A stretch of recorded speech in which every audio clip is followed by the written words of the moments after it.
எங்க அன்பு இல்லையோ அங்கு வம்புகள் உருவாகிறது. அதனால நாம் கடவுளின் வழி என்னன்னா அன்பு. நாம் பாகுபாடற்ற மற்றவர்களுக்கு நாம் அன்பை வழங்க வேண்டும்.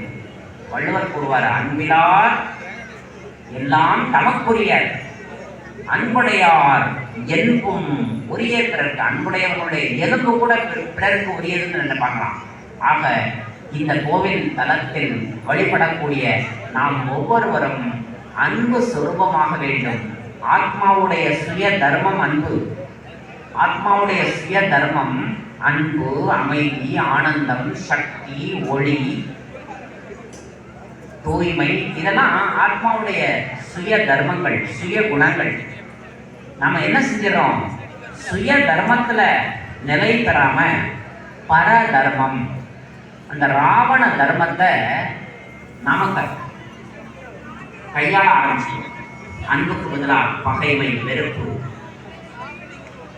விரோதங்கள், குரோதங்கள், சுப ஆசைக்கு பதிலாக அவ ஆசைகள், இப்படி நெகட்டிவ்ஸ் நிறைய மனசுக்குள்ள புகுந்ததுனால அந்த நெகட்டிவ்ஸ் அப்படியே ரத்தங்கள்ல, பார்வையில, செயல்கள்ல முழு உலகம் இன்னைக்கு இருள் ஆகிறதுக்கு காரணம் நெகட்டிவ் எண்ணங்கள். ட்ரில்லியன் கேமரான்னு ஒன்று உண்டு. நம்ம உடம்ப அந்த ட்ரில்லியன் கேமராவில் போட்டோ எடுத்தா நம்முடைய ஆறாவை காட்டும். பொதுவாக நாம் வழிபடக்கூடிய தேவர்களுடைய தலையை சுற்றி ஒரு ஒளி கிரீடம் போட்டிருப்பாங்க. அந்த ஒளி கிரீடம் எதை குறிக்குதுன்னா, யார் ஒருத்தர் நல்ல எண்ணங்களை இந்த உலகத்துக்கு வழங்குறாங்களோ அந்த நல்ல எண்ணங்கள் ஒளி வட்டமாக இந்த பூமியில பரவுமா. அதுக்கு பேரு விருத்தின்னு சொல்லுவாங்க. அதாவது நம்முடைய சங்கல்பம், எண்ணம் விருத்தியாக அப்படியே நம்ம வட்டமாக வெளிவருமா. எப்படி ஒரு குளத்துல ஒரு கல் போட்டா அந்த அதிர்வலை முழு குளத்துக்கும் போகுதோ, அதே போல நாம் செய்கின்ற ஒரு சங்கல்பம், அந்த விருத்தி முழு உலகத்தை சென்றடையும். அப்ப நம்ம என்ன செய்யணும்? சுப சங்கல்பம் செய்யக்கூடியவர்களாக மாற வேண்டும். நம்முடைய ஒவ்வொரு எண்ணமும் ஒரு விதை போன்றது. இந்த உலகம் நல்ல உலகமாக வேண்டும் என்று சங்கல்பம் செய்யணும். ஒவ்வொரு மனிதனும் நல்லவனாக மாற வேண்டும் என்று சங்கல்பம் செய்யணும். குவாண்டம் பிசிக்ஸ்ல ஒரு தியரி, இந்த பூமியில் ஆக்கப்பட்ட அத்துணை பொருட்களும் எண்ணத்தின் பிறகுதான் உருவாக்கப்பட்டது. எண்ணத்துல உருவான பிறகுதான் செயலா மாறும். ஆக நாம் நம்முடைய எண்ணங்கள் இந்த உலகை படைக்கும் சக்தி கொண்டது.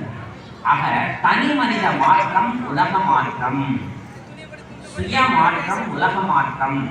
ஆக நான் அன்பானவனாக மாறினால் உலகம் அன்பானவனாக மாறும். நான் அர்ப்பணம் கொண்டவராக இருந்தால் நம்ம எதிர்நீ மாதிரி ஆகும். ஆக முதலில் நாம் ஒவ்வொருவரும் நம்மை மாற்றிக்கொள்ள வேண்டும். அதுவும் ஆக்கப்பூர்வ மாற்றம், பாசிட்டிவ் சேஞ்ச். ஆக நாம் ஒவ்வொருவரும் நம்முடைய ரோல் மாடலாக நான் தேவதையாக மாற வேண்டும் என்ற ஒரு லட்சியத்தை வைத்துக் கொள்ள வேண்டும்.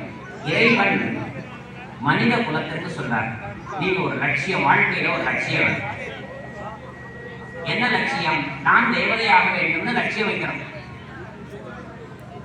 லட்சியம் இல்லாத வாழ்க்கை திசை காட்டும் கருவி இல்லாத கப்பலுக்கு ஒப்பாகுங்கிறாங்க.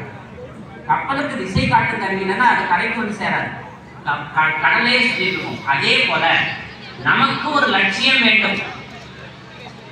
ஏதோ வென்றதை தின்போம், விதி வந்தால் சாப்பிட்டு அப்படியே 3 நேரம் சாப்பிடணும், தூங்கணும். ஒரு பழமொழி சொல்லுவாங்க, கானா பீனா சோனா. சாப்பிட்றது, குடிக்கிறது, தூங்குறது, இப்படியே காலத்தை போக்கிறது. இப்படி வாழக்கூடாது. கடவுள் சொல்றாரு, ஒரு தந்தை சொல்மிக்க மன்றங்களை அந்த தந்தை ஒரு சொல்றாரு, உங்களுக்கு ஒரு லட்சியத்தை தருகின்றார்.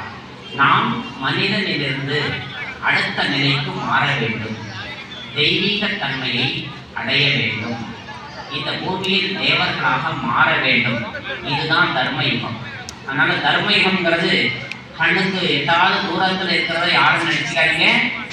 நாம் இந்த பிறவியிலேயே அந்த தர்மயுகத்தை சந்திக்க போகின்றோம். ரொம்ப பக்கத்துல வந்தாச்சு. இந்த கலியுகம் முடியும், அந்த இருள் நீங்கி ஒளி உலகம். அதான் சிவராத்திரின்னு ஒரு பண்டிகை சொல்லுவாங்க. ராத்னா இருள், சாயந்தரம் வர்ற இருள் இல்லை, அஞ்ஞான இருள். போக்குறதுக்கு தான் இறைவன் ராத்திரியில வர்றாரு. அதான்